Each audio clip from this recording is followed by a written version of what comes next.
About that time, King Herod began to harass some who belonged to the church. He had James, John's brother, killed with a sword. When he saw that this pleased the Jews, he arrested Peter as well. This happened during the festival of unleavened bread. He put Peter in prison, handing him over to 4 squads of soldiers, 16 in all, who guarded him. Herod planned to charge him publicly after the Passover. While Peter was held in prison, the church offered earnest prayer to God for him.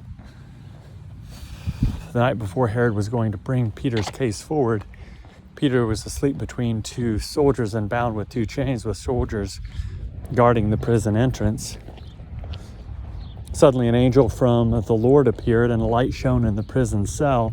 After nudging Peter on his side to awaken him, the angel lifted him up, saying, "Quick, get up." Raised him up, saying, "Quick, get up." The chains fell from his wrists. The angel continued,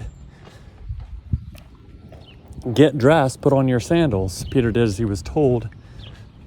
The angel said, "Put on your coat and follow me." Following the angel, Peter left the prison.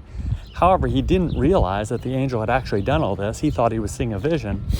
They passed the first and second guards and came to the iron gate leading to the city. It opened by itself.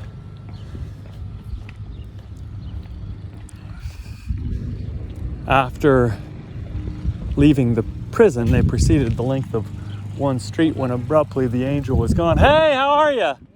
Good to see you." When abruptly the angel was gone,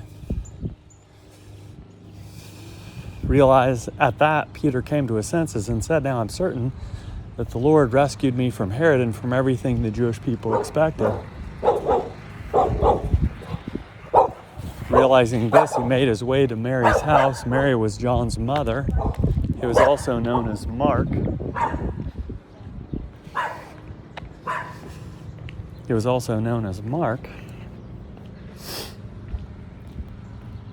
When Peter knocked at the outer gate, a female servant named Rhoda went to answer. She was so overcome with joy when she recognized Peter's voice that she didn't open the door. Instead, she ran back in and announced that Peter was standing at the gate. "You've lost your mind," they responded.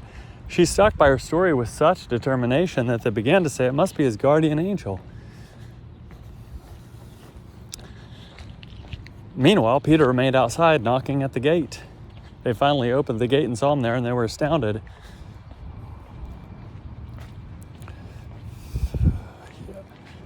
He gestured with his hand to quiet them down, then recounted how the Lord led him out of prison, and how the Lord led him out of prison. He said, "Tell this to James and the brothers and sisters." Then he left for another place. The next morning, the soldiers were flustered about what had happened to Peter. Herod called for a thorough search. When Peter didn't turn up, Herod interrogated the guards and had them executed.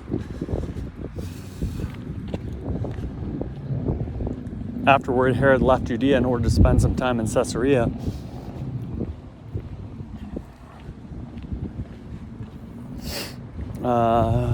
Herod had been furious with the people of Tyre and Sidon for some time. They made a pact to approach him together, since their region depended on the king's realm for its food supply. They persuaded Blastus, the king's personal attendant, to join their cause, then appealed for an end to hostilities. On the scheduled day, Herod dressed himself in royal attire, seated himself on the throne, and gave a speech to the people. Those assembled kept shouting over and over, "This is a God's voice, not the voice of a mere human." Then,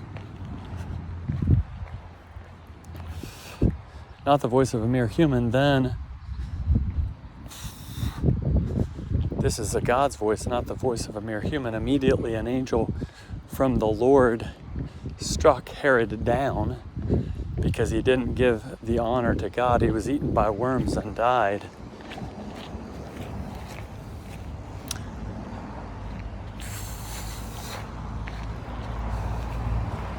God's word continued to grow and increase Barnabas and Saul returned to Antioch from Jerusalem after completing their mission, bringing with them John, who was also known as Mark.